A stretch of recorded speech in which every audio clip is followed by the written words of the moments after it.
Watu wameandika. Najua kule shuleni la semester tulikuwa tunaandika na kitabu cha Luka na Matendo ya Mitume. Mpaka nilipopata somo hili nikashtuka, nikasema kwani mwandishi wa somo hili ni yule alifanya na namna gani? Achana na hiyo. Lakini Luka aliyekuwa daktari akaamua kuandika tena kwa usahihi, was a researcher. Luka si mtu hivi, alikuwa msomi jambo la kwanza. Na tukuage wale ambao wameenda chuoni, lazima ukafanye nini? Research project, fanya upresent and then ukaweze kupata batch research. Kwa hiyo akafanya, lakini tunapokuwa unapoangalia kitabu cha Luka na Matendo jinsi vinavyoanza, utapata kwamba Luka alikuwa anaandika, lakini akidedicate kitabu cha Luka na Matendo kwa mtu aliyekuwa anaitwa nani? Theophilus. Kwa hiyo anaandika, lakini ana maneno ambayo ananukuu. Sasa nataka tusome katika kitabu Matendo ya Mitume mwanzo sura ya kwanza hadi 3. Matendo ya Mitume sura ya kwanza hadi 3. Kuna msomaji wa Kiswahili amepata pale. Matendo ya Mitume sura ya kwanza aya ya kwanza hadi 3. Inasema kitabu kile cha kwanza nalikiandika katika habari ya mambo yote aliyoanza Yesu kufanya na kufundisha. Komea hapa. Angalia Luka vile anaanza kuandika Matendo. Anasema katika kitabu kile cha kwanza alikiandika. Anaposema kitabu kile cha kwanza anamaanisha kitabu gani? Cha Luka. Katika kitabu kile cha kwanza naliandika Theophili katika habari ya mambo yote aliyoyaanza Yesu kufanya na kufundisha. Now, in the book of Luke, Dr. Luke anaandika habari za mambo ya nani? Ya Yesu aliyoyafanya. And for your information, unaposoma kitabu cha Mathayo, kitabu cha Marko, kitabu cha Luke na kitabu cha John, unapata kwamba Luke aliandika in detail habari ya kuhusu nani? Kuhusu Yesu. Kina Matthew waliandika, but Matthew alikuwa anaandikia the Hellenic Jews. Utapata message yake sana anaeleza. Hata unapoangalia ukaona tofauti. Unasema kwa nini Luke anataja watu 72? Kwa nini Matthew anataja watu 70? Kwa sababu Matthew anaandikia the Hellenic Jews. The Jews hesabu ya namba 72, yani namba yao lazima iwe ni kamili, waelewe. Kweli. So inapo watu waliandika kulingana na culture ya Wayahudi. The book of Matthew. But now is anadedicate kitabu chake kwa Theophilus ambaye hakuwa ni nani? Myahudi. And so anamwandikia and later anasema kwamba Theophilus alikuwa ni kiongozi mkubwa. And therefore alikuwa ana expect kitu mzito. Si shaka la kalona katika kitu. No. And that's why ilipelekea Luke kuandika in detail kitabu cha nini? Kitabu cha Luke. Na anapokiandika anaandika kama sura atakayesoma ni mjiu ama sina. Na habari za Yesu tangu kuzaliwa kwake, ishi kwake, kufa kwake pamoja na na kufufuka kwake. Nataka kujenga msingi fulani hapa. Sio naongea tu. Nataka kujenga jambo. Kwa hivyo anaanza anasema kitabu kile cha kwanza na nikiandika hiyo video katika na mambo yote aliyoyaanza Yesu kufanya mafundisho. Hata siku ile alipochukuliwa juu, alipokuwa amekwisha kuwaagiza kwa Roho Mtakatifu wale mitume, aliwafanya nini? Aliwachagua wale aliwadhihirisha nafsi yake kwa dalili nyingi, baada ya kuteswa kwake, ya kwamba yu hai, akiwatokea muda wa siku 40 na kuyanena maneno yaliyohusu ufalme wa Mungu. Anataka Theofilo aelewe mambo haya.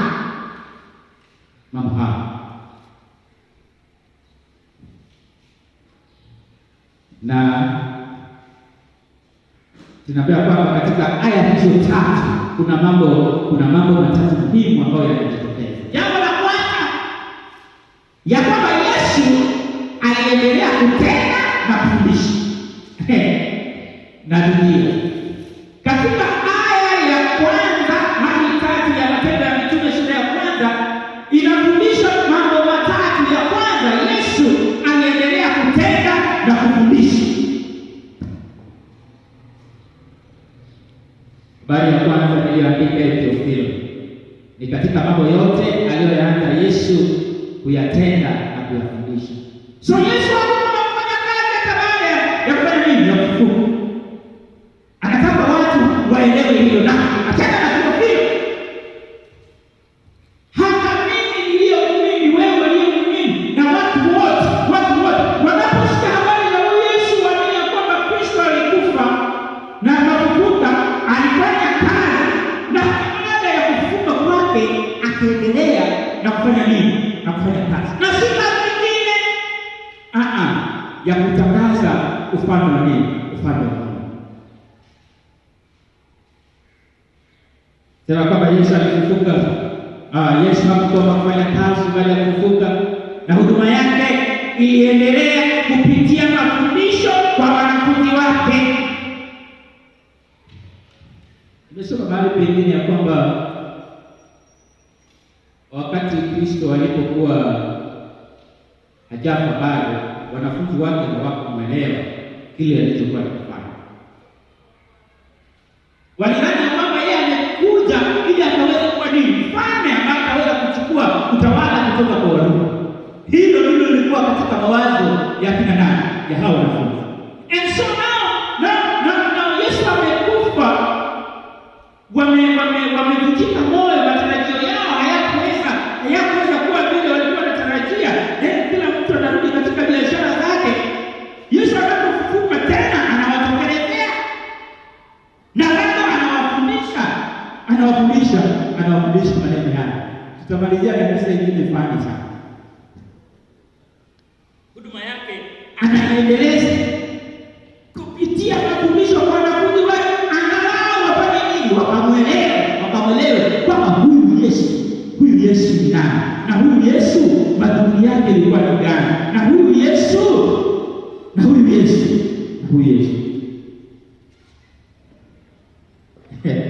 Wale wanaoingia, tunaangalia heading inayosema mjue Yesu kama Mwokozi wetu aliye hai. No, Jesus as our living Savior. Yesu aliendelea kutenda na kufundisha.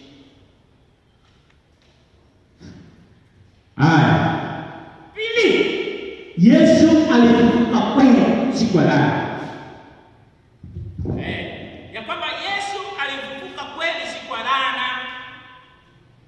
Hiyo utaisoma katika Matendo 1 na aya yake ya 3.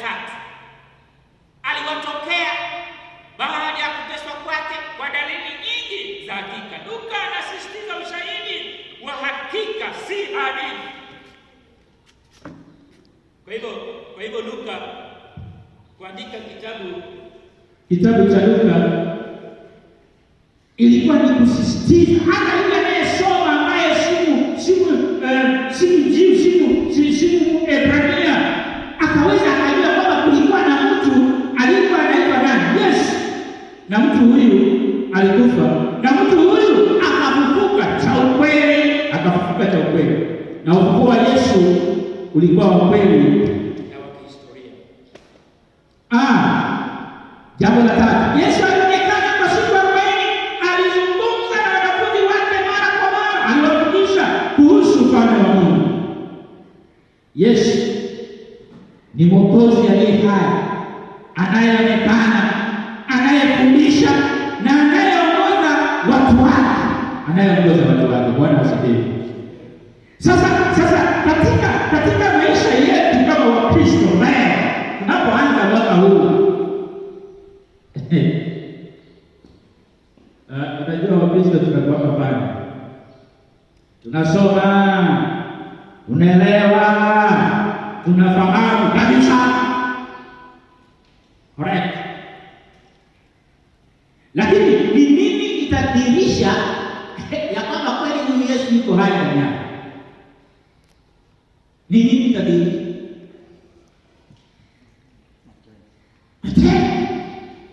Your lifestyle.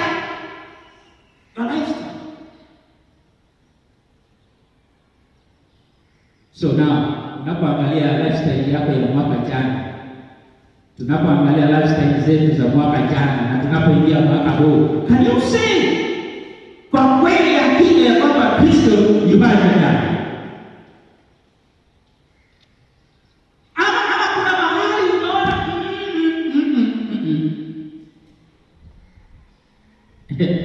siurekebishe katika jina la Yesu. Angalau kaonekane ya kwamba wanakiri Kristo kwa ni Mwokozi wa maisha yao. Wanakiri ya kwamba Kristo alikufa na hatimaye akafufuka, yu hai. Je, inadhihirika ndani ya maisha yao kama Wakristo? Je, ninaweza nikaangalia nikaona kweli huyu anakiri Kristo yu hai, ni Mwokozi wa maisha yake? Kuna jambo ambalo ninaona ndani yake ambalo na mimi linanivuta kwa huyu Yesu wake leo. Ama nasema ya kwamba huyu kama anakiri Kristo ni Mwokozi wa maisha yake na imani, na anatazamia kurudi kwa Kristo atakapofufuliwa mbinguni na yeye apaye, basi hata nitamtangulia katika maisha yake ya Ukristo. Hana tofauti. Anasema somo kuu, Yesu ni Mwokozi aliye hai, anayeonekana na anayefundisha na anayeongoza watu wake. Nataka nimjue Yesu ili na mimi nikaweze kuambia watu gani? Watu wengine. Unapomjua Yesu hivyo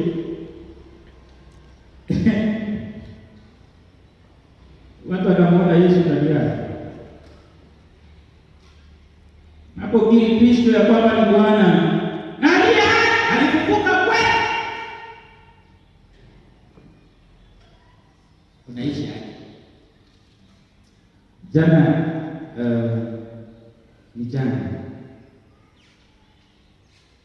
kwa naenda mahali nikapata mzee mmoja ule kwetu Machaoni. Nafahamu huyu minister ambaye alikuwa anaitwa Mike Kasamai. So najua kuna watu wanasema hajafa sijui nini, na kuna wazee wamekaa kweli wanasubiri, wanajua kwamba siku moja huyu mzee atafanya nini. So nikaona wazee wamekaa, yaani insisiani wamekaa kabisa. Unapoangalia unaona hawa kwa mioyo yao wamejitoa, wanasubiri mzee, na wanaamini kabisa ya kwamba atafanya nini, atakuja, na wanaishi kabisa hivyo mpaka unapoangalia unajua hawa wanangojea. Sasa nikawaangalia, alafu nikaangalia na maisha yetu kama Kristo. Nikasema sisi ambao tuna uhakika ya kwamba Kristo yu hai na atarudi,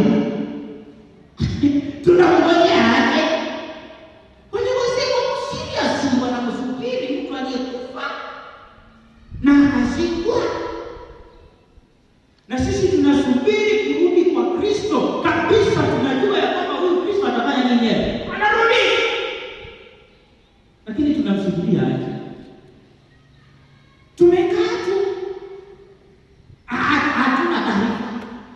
Yu hai ndio tunasoma kwa vitabu, alikufa akafufuka, yu hai na atarudi. Na hiyo tumetosha. Well, maybe I'm talking to the wrong people. Si Mungu awabariki. Mungu asaidie, maana tunangojea kabisa insincerity ya kwamba huyu Yesu, yaani tumekaa kabisa yale anayotuambia tunafanya. Yesu anarudi.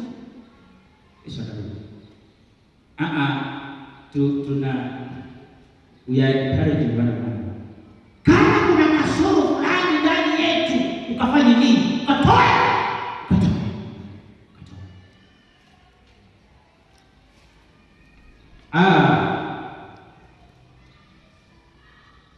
Luka anasisitiza mambo haya. Anataka hili ndilo fundisho la leo ya kwamba, je, huyu Yesu aliye hai unamtambua aje katika maisha yako, in your lifestyle, whatever you are doing? Tambua kwamba Kristo yuko hai.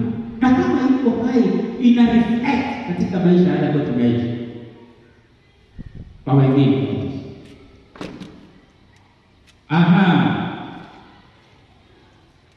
Luka anaendelea kwa kusema maneno ya kwamba, naposoma katika Luka sura ya kwanza aya ya kwanza hadi 4, mwandishi anataka tuweze tukatambue kwa nini Luka aliandika injili ya Luka na kitabu cha Matendo. Anataka tukaweze tukafahamu kwa nini aliandika kitabu cha Luka mwanzo, tena akakuja kuandika kitabu cha Matendo. Kuna mambo mawili ambayo yanajitokeza. Anasema ili kuandika historia iliyo sahihi. Nimewaambia kwamba Luka hakuwa miongoni mwa wale wanafunzi 12, lakini kwa sababu aliweza kupata ushahidi. Tena anasema kwamba Luka alikuwa mwandishi makini na mtafiti. Aliweza kusanya ushahidi kutoka kwa mashuhuda wa macho. Of course, kama unafanya research yoyote lazima, hata nami nafanya yangu sahihi. Huwa napeana questionnaires lakini kwa pastors wanisaidie kwa nini Mombasa Waislamu ni wengi pale, tutatumia mbinu gani ya kuweza kuwafikia. Hiyo ndio ambayo nafanya. Na kwa hivyo lazima niweze kutumia watu. Luka naye akiandika kitabu hiki aliweza kutumia watu. Anauliza, nini mlikuwepo wakati wa Kristo? Ulienda jendaji. Nafanya utafiti. Anasema kwamba Luka alikuwa mwandishi makini na mtafiti, alikusanya ushahidi kutoka kwa mashuhuda wa macho. Kwani ili kumpa msomaji uhakika wa imani. I like this. Ili kumpa msomaji uhakika wa imani. Ili mtu wa Mungu unaposoma maneno haya ya kwamba kulikuwa na mtu aliyeitwa Yesu, na huyo mtu akafa, na huyo mtu akafufuka, na huyo mtu yuko hai, imani yetu ikaweze kuwa nini? Thabiti. Sikuwe na mashaka.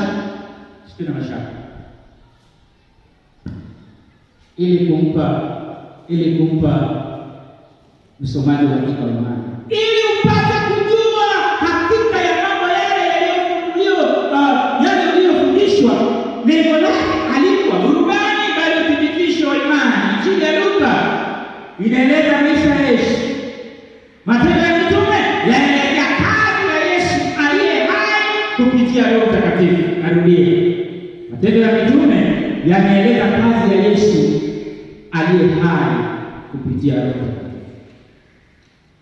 Na je, tutaweza kuunganishaje mambo haya? Anasema katika kitabu cha Luka, Yesu alianza kazi yake duniani, na Matendo ya Mitume Yesu anaendelea na kazi yake kupitia kanisa. Hapo ndio inakuja kwetu tena. You know, we know that kanisa hili is a movement, right? And it's mission oriented. Mara nyingi napenda kuambia watu kwamba hatujaiva tukunywe uji. Wale wamisi. Hapana bana sasa hiyo ni bwagira kwa hiyo.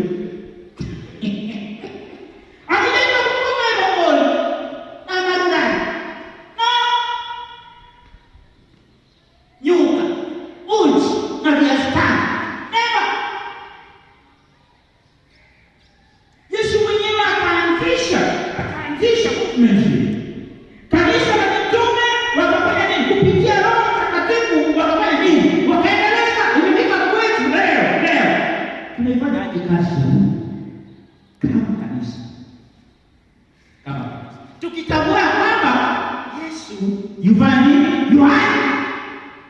Tukijua kwamba atarudi tena.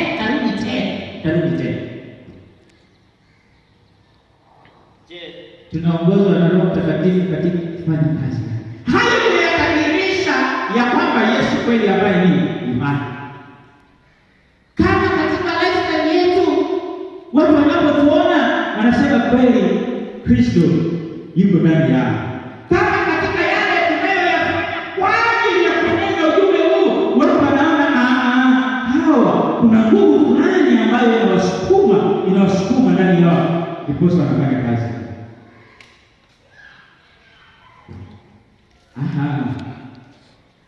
Yesu anaendelea na kazi yake kupitia kanisa. Kwa hiyo Luka anasisitiza sana mambo haya ya kwamba wapendwa, kulikuwa na Yesu akaishi na sasa yu hai. Hebu maisha yetu yamdirishe Kristo akiwa hai ndani yetu. Ninawaambia tutamaliza na kisa fulani hapa. Tasikia